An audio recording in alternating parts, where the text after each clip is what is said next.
প্ৰথমতে সকলোকে নমস্কাৰ।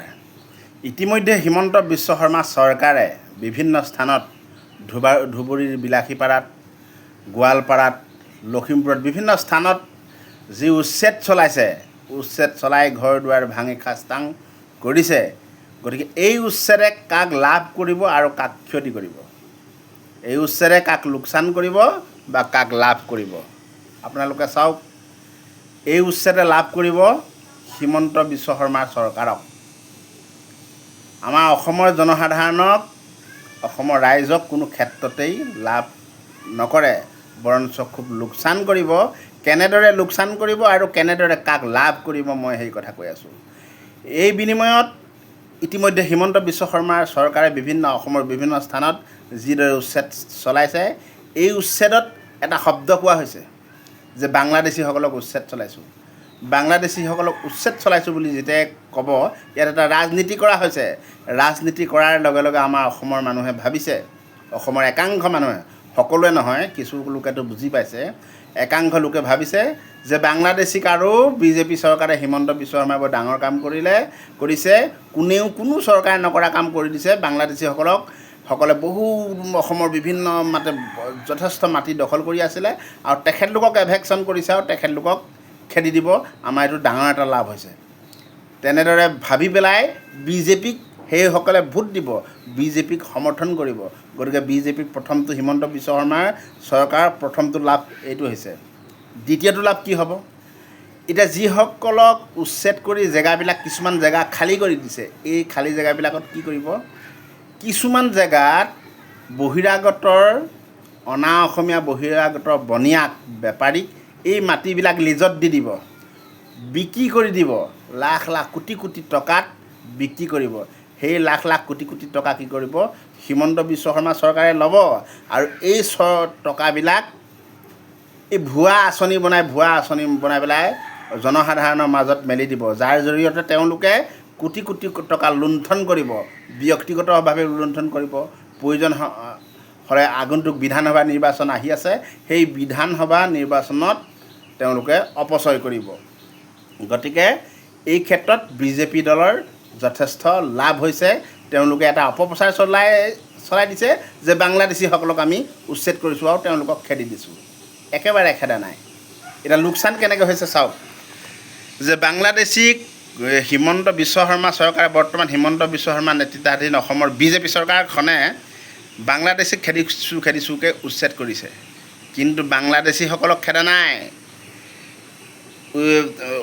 যিসমূহ স্থানত উচ্ছেদ কৰিছে, সেইসমূহ জনতাৰ, অসমৰ বা ভাৰতবৰ্ষৰ সংবিধানে স্বীকৃতি দিয়া দেশৰ নাগৰিক বা অসমৰ নাগৰিক, এইসকলক কোনোপধ্যে হিমন্ত বিশ্ব শৰ্মাই খেদিব নোৱাৰে। আৰু হিমন্ত বিশ্ব শৰ্মাই সেইটো কথা জানে আৰু আপোনালোকৰ আগত নাটক কৰি আছে। কোনোপধ্যে হিমন্ত বিশ্ব শৰ্মাৰ 14 গোষ্ঠী আহিলেও এই দেশৰ নাগৰিকসকলক দেশৰ পৰা খেদি দিব নোৱাৰে। গতিকে সেই স্থানৰ পৰা স্থানান্তৰ কৰি অকণমান আঁতৰাই নি অন্য স্থানত চৰকাৰীভাৱে তেওঁলোকক মাটি দিছে।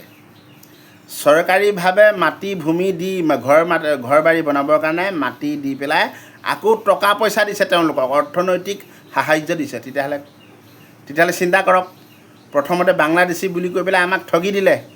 বিজেপি যি কুকৰ্ম, এই কুকৰ্মবিলাক তেতিয়া আমি বাংলাদেশী খেদিছে বুলি কৈ পেলাই আমি পাহৰি গ'লোঁ। বিজেপি কুকৰ্মবিলাক দেখিও নেদেখা নিচিনা হৈ গ'লোঁ। গতিকে বিজেপিক আমি ভাল পাবলৈ ল'লোঁ, সেইটো আমাৰ লোকচান হ'ল। দ্বিতীয়তে লোকচান কি? এই উচ্ছেদ কৰা ৰাইজক যে কোটি কোটি টকা দিব, প্ৰত্যেকটো পৰিয়ালক, কত মানুহক উচ্ছেদ কৰিছে ঠিকান নাই, প্ৰত্যেকটো পৰিয়ালক যে অৰ্থনৈতিক সাহাৰ্য দিব, এঘৰ মানুহক কমেও 50,000 1 লাখকৈ দি দিলে কিমান টকা গুচি যাব আপোনালোকে চাওক। আৰু এই টকাখিনি ক'ৰ পৰা আহিব? এই টকাখিনি আমাৰ অসমৰ টকাৰ অভাৱ হৈছে। অসমৰ যি আৰ্থ সমাজ, অৰ্থনৈতিক সমাজ, অসমৰ সমাজখন উন্নয়নৰ কাৰণে, বিকাশৰ কাৰণে, আগুৱাই নিবৰ কাৰণে যি সময়ত টকা পইচাৰ অভাৱ হৈছে, কোটি কোটি টকা চৰকাৰে ঋণ ল'বলগীয়া হৈছে। ঋণৰ বোজা অসমৰ জনসাধাৰণে সহিব নোৱাৰা হৈ গ'ল, টেটুগুৰিলৈকে ধাৰ হ'ল। সেই সময়ত যদি ধাৰ লৈ পেলাই এনেকৈ অযথাকৈ উচ্ছেদ কৰি পেলাই সেই উচ্ছেদিত পৰিয়ালক টকাবিলাক দি দিবলগীয়া হয়, তেতিয়াহ'লে লোকচান কাৰ? লোকচান আমাৰ অসমৰ জনসাধাৰণৰ লোকচান হ'ব। বয় বস্তু আমাৰ খোৱা বোৱা বস্তুৰ দাম বাঢ়ি যাব আৰু বিভিন্ন প্ৰকাৰে আমি যিকোনো মানে অত্যাৱশ্যকীয় সামগ্ৰীৰ ক্ষেত্ৰত কিনা মেলা ক্ষেত্ৰত আমি হাৰাশাস্তি খাম, আমাৰ ক্ষতি হ'ব। তাৰ উপৰিও আমি ধৰুৱা হৈ থাকিম।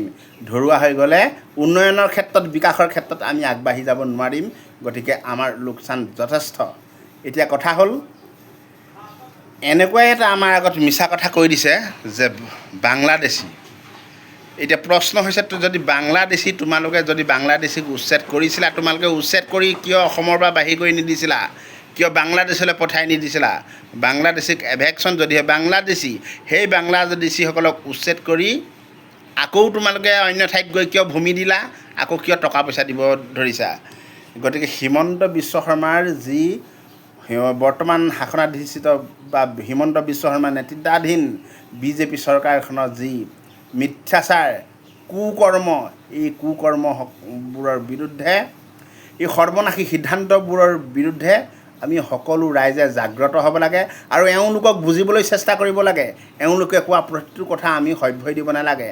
এওঁলোকক বুজিবলৈ চেষ্টা কৰিব লাগে আৰু এওঁলোকে যে আমাক ধ্বংস কৰি আহিছে, সৰ্বনাশ কৰি আছে, আমাৰ মাজত যে সাম্প্ৰদায়িক বিগবাছ ছটিয়াই আমাৰ মাজৰ যে সম্প্ৰীতি তেওঁলোকে ধ্বংস কৰিছে, এই কথাখিনি আমি বুজি পৰি উঠিব লাগে আৰু এই সৰ্বনাশী হিমন্ত বিশ্ব শৰ্মা চৰকাৰখনৰ বিৰুদ্ধে সকলো অসমীয়াই জাগি উঠিব লাগে।